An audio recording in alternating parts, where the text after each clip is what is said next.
Halo Sobat Keuangan, jumpa lagi dengan saya Ariston Chandra di channel Trading Sambil Ngopi. Kali ini saya akan membahas soal pinjaman online ilegal.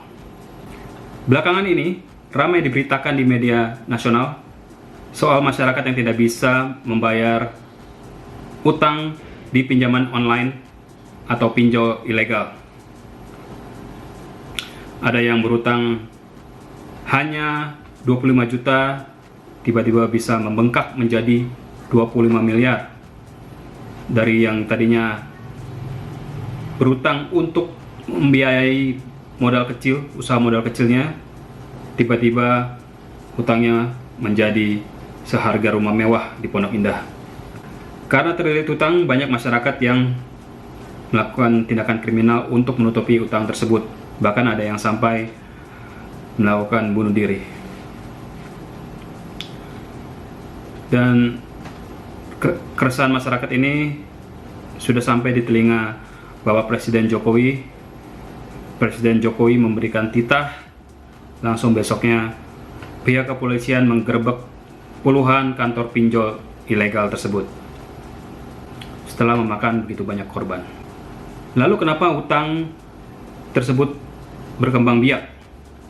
Sebenarnya kejadian ini bukan hanya terjadi di pinjaman online saja, tapi juga bisa terjadi di perbankan atau di lembaga multifinance atau pembiayaan. Ini disebabkan karena ketika waktunya membayar angsuran, kita tidak bisa membayar angsuran tersebut, dan akhirnya hutang menjadi kita dikenakan denda, keterlambatan, dan bunga jalan terus. Ini yang dinamakan bunga berbunga. Jadinya hutang kita bertambah besar, makin hari bertambah besar. Ini yang harus diwaspadai ketika kita berhutang. Lalu apa solusinya?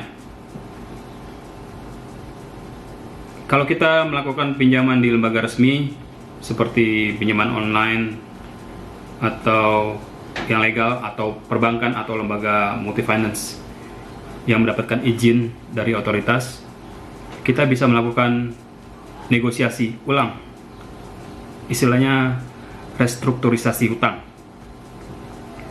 Kita bisa mengatakan, kita bisa memohon kepada lembaga pembiayaan tersebut bahwa kita saat ini dalam keadaan sulit, tidak sanggup lagi melakukan pembayaran angsuran, kita ingin ada moratorium bunga, atau misalnya meminta keringanan dan sebagainya, sehingga utang kita tidak menjadi liar, bertambah besar menjadi liar. Nah, tentunya ini tidak bisa Anda lakukan bila Anda berhutang di pinjaman online tidak resmi alias ilegal. Jadi kita harus berhati-hati dengan siapa kita berhutang. Jangan sampai tadinya kita hanya ingin menutup lubang kecil, malah lubang tersebut tergali semakin dalam. Lalu bila kita sudah terjerat dengan hutang yang begitu besar di pinjaman online ilegal, apakah kita tidak usah membayar hutang tersebut? Ini yang menjadi salah satu pembicaraan di publik saat ini. Banyak konsekuensi yang terjadi bila kita tidak membayar tepat waktu di pinjaman online ilegal. Yang pertama soal jumlah hutang yang tadinya hanya kecil, tiba-tiba menjadi besar karena kita dikenakan bunga yang tinggi dan denda juga tinggi. Yang kedua, masalah penagihan. Debt collector perusahaan pinjol ilegal ini pertama melakukan penagihan secara sopan lewat SMS atau WhatsApp. Tapi bila kita tidak segera membayar angsuran tersebut, akhirnya berlanjut ke penagihan yang lebih kasar, istilahnya, yang tidak sopan, dengan kekerasan verbal hingga ancaman fisik. Mereka juga mengancam data-data pribadi kita disebarluaskan ke publik. Mereka juga mengganggu orang-orang yang dekat dengan kita dengan menyampaikan bahwa kita sudah berutang besar di pinjaman online dan harus segera membayar. Dan kalau ini yang terjadi pada Anda saat ini, sebaiknya Anda meminta perlindungan ke pihak yang berwajib.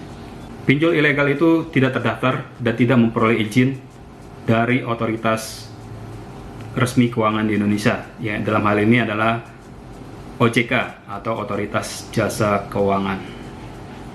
Jadi bila pinjol ini tidak memperoleh izin operasi, artinya segala perjanjian yang telah dikeluarkan oleh pinjaman online ilegal tersebut tidak diakui, termasuk perjanjian utang piutang dengan kita selaku konsumennya. Ini mungkin yang memberikan persepsi bahwa utang di pinjol ilegal tidak perlu dibayar. Tapi jangan salah, yang tidak dibayar itu bunga-bunganya. Menurut praktisi hukum yang dikutip oleh kompas.com, pokok pinjaman atau uang yang sudah diterima debitur wajib dikembalikan.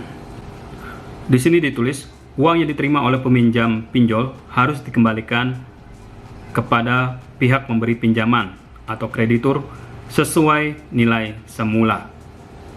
Berdasarkan hasil di atas, diketahui bahwa utang pada pinjaman online ilegal tidak memberikan dasar pembenaran bagi pihak tertentu untuk tidak membayar utang. Secara hukum, uang yang diterima oleh peminjam harus dikembalikan. Kita sebagai peminjam harus bertanggung jawab dengan uang yang sudah kita terima. Demikian konten video kali ini. Bila Anda menyukai konten ini, silakan like, share, dan subscribe. Terima kasih atas perhatiannya.